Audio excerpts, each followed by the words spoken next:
আজকে বাইরের ওয়েদারটা পুরো মেঘলা ওয়েদার বাইরে আজকে কদিন ধরেই।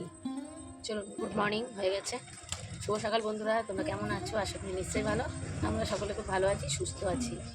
সকাল সকাল উঠে গুছিয়ে দিয়েছি, এখন এই 7:30 বাজে। 8টার সময় ল্যাবরেটরি খুলবে, একটু টেস্ট করতে যাবো কিছু। মানে দোলের আগে শরীরটা একটু খারাপ হয়েছিল, ডক্টর দেখিয়েছি, কিছু টেস্ট দিয়েছে, সেগুলো করবো। কারণ সামনেই যাচ্ছি ঘুরতে, শরীরটা ভালো না লাগলে না, থাকলে না ভালো লাগে না, ঘুরতে গিয়েও শান্তি পাই না।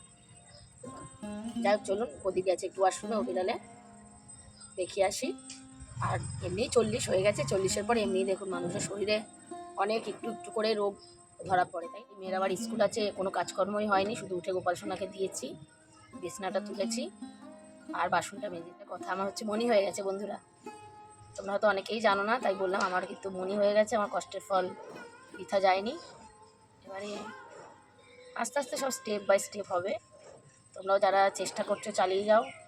আর আমি মনে করলাম যে তোমাদের জানানোটা দরকার, কারণ তোমাদের জন্যই আমাদের সব কিছু। তোমাদের না জানালে অন্যায় হবে, সেই কারণে। আর সেরকম ব্লগ ভিডিও ছাড়া হচ্ছে না আমার, অ্যাকচুয়ালি একটা অন্যরকম টেনশনে আছি। চলুন, যাই হোক, ভালো লাগছে, ব্লাড নেবে। চলুন, যেখানটা রিপোর্ট করতে যাবো খুব একটা দূর না, বেরিয়ে আমাদের বিল্ডিংয়ের এটার সঙ্গে দেখা হয়ে গেলো। এরা নতুন এসছে, আগেও দেখিয়েছি আমার ভিডিওতে, খুব ভালো জানো, তারা আমাকে খুব ভালোবাসে, শ্রদ্ধা করে আমাকে। ওই কিন্তু আমাকে ওমেন্স ডেতে লজেন্স গিফট করেছে, আমি খুব খুশি হয়েছিলাম। চলো, কি বলছো বলো তো আমাকে, একটা কি ভিডিও ভাইরাল হয়েছে সেটাই আমাকে বলছে। যাই হোক, চলো, ওর সঙ্গে একটু গল্প করে রওনা দিলাম। বাড়ির থেকে একদমই কাছে, মানে 2-3টে গলি পেরালে। প্রদীপকে বলছিলাম হেঁটে চলো, তো যদিও মেয়ের স্কুল আছে, দেরি হয়ে যাবে। এই যে সুমঙ্গলে এসছি, কিন্তু ডক্টর আমি এখান থেকে রিপোর্ট করেছি বলে আমাকে রীতিমতো বকাবকি করেছে, জানো তো। মানে ওই ডক্টর কী বলতো, একটু ভালো জায়গা দিয়ে রিপোর্ট করো, আর খুব ভালো আমি যে ডক্টর দেখাই। চলো, বসে আছি বিল করে। আগের দিন বলে গেছিলাম, যদিও একটু তো ভয় লাগে, এই সুচ দেখলে সবারই ভয় লাগে, তবে আগের মতো অতটা লাগে না। ছোটোবেলায় যেন একটা ঘটনা আছে আমার সাথে, মানে আমাকে কোমরে ইঞ্জেকশান দিয়েছিল, ওই ইঞ্জেকশান সিরিঞ্জ ঢুকানো ওই সমেত নাকি আমি বাড়ি চলে এসেছিলাম। মা আবার ডক্টরকে রিক্সা করে বাড়ি নিয়ে এসেছিলো। যাক, আমি আর তাকালাম না, একটু তাকিয়েছি না, ভয় লেগে গেছে। সুচের থেকে বেশি ব্লাড দেখলে আমার ভয় লাগে, জানো তো, মাথাটা ঘুরে যায়। আর যেহেতু খালি পেটে করতে হবে, যেন সকাল সকালই এসেছি। চলো, ব্লাড দেওয়া হয়ে গেছে, বিকেলে রিপোর্ট দেবে, তো একটু সবজি টবজি নিয়ে নিলাম। আর প্রদীপ এদিকে ফুলটা নিল। আর এই ফুল দিদি না, আমার বন্ধুই বলতে গেলে। তো ও বলছে আমার ভিডিও করলে কিন্তু 200 টাকা দিতে হবে।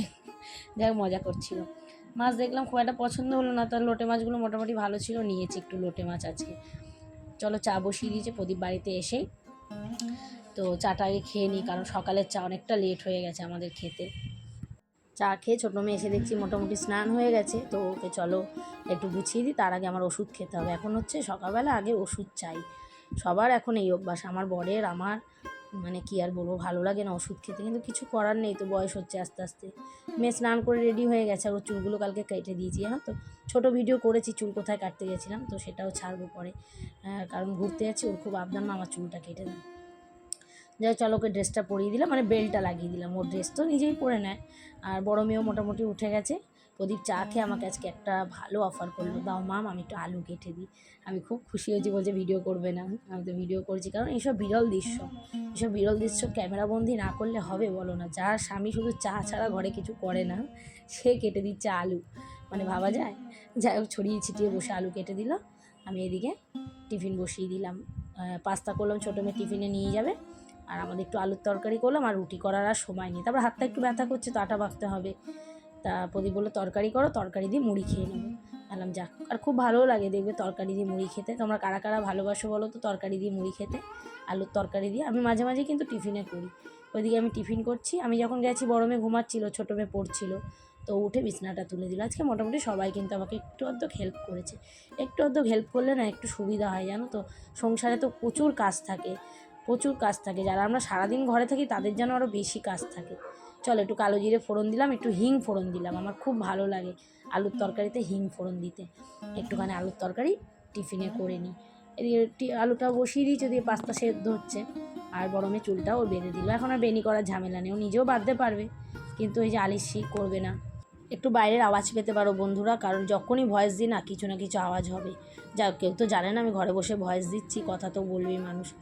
আর যাই হোক ছোটো মেয়ে আজকে আমাকে এসে বললো মা পাস্তাটা খুব সুন্দর করেছিল, একটু অরিগানো দিয়েছি আর ডিম টিম দিইনি, ভেজিটেবলও দিই না কারণ ভেজিটেবল খেতে চায় না।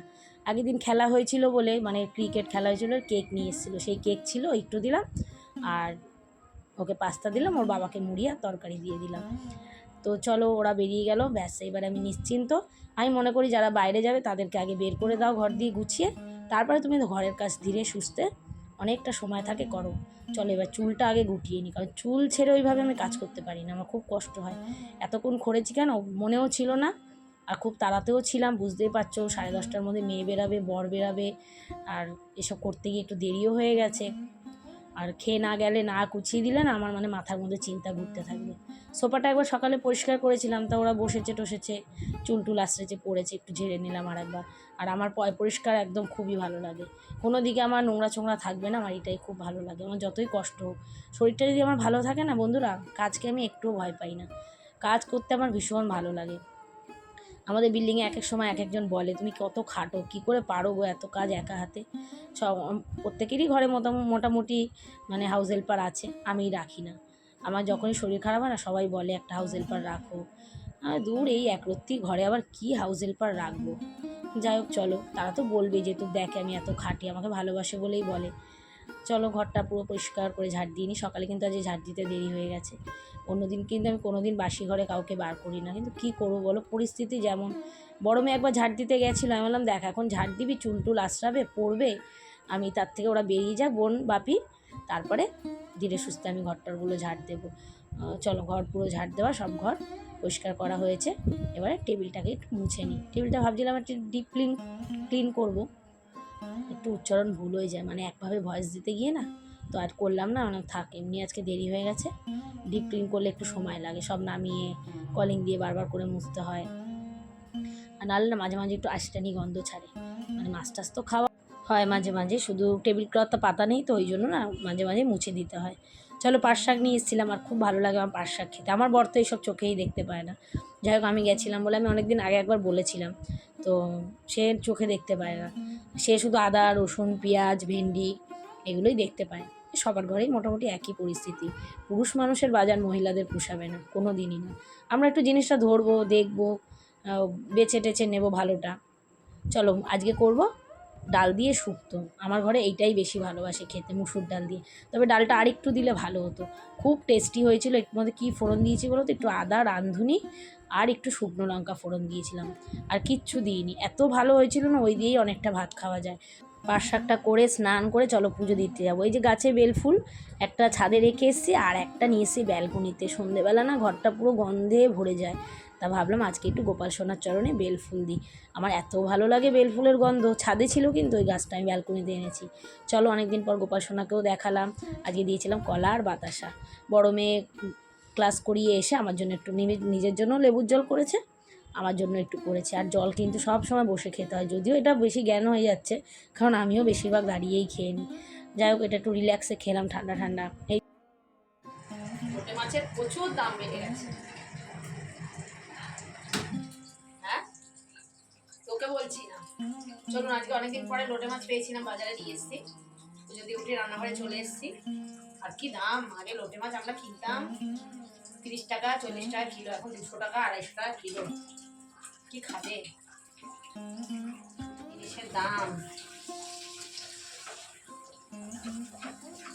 বিকেলে গেছিলাম কিন্তু ডক্টরের কাছে, রিপোর্ট ওই জায়গা দিয়ে করেছি বলে আমাকে বললাম একটু বকাঝকা করেছে। যাই হোক উনি একটা ওষুধ দিয়েছে, যা প্রবলেম আছে বললো 1 মাস পরে আবার উনি কিছু টেস্ট করতে দেবে, বললো রিপোর্টটা একটু তোমার ভেতর থেকে একটু শরীরটা উইক হয়ে যাচ্ছে। যাই হোক এরই সাথেই আমার ভিডিওটা শেষ করলাম, কেমন লাগলো অবশ্যই জানিও, রিপোর্টের কথাও তোমাদের জানিয়ে দিলাম। আর ভিডিও ভালো লাগলে লাইক কমেন্ট শেয়ার করে আমার পাশে থেকো, আবার দেখা হবে কালকে, টাটা।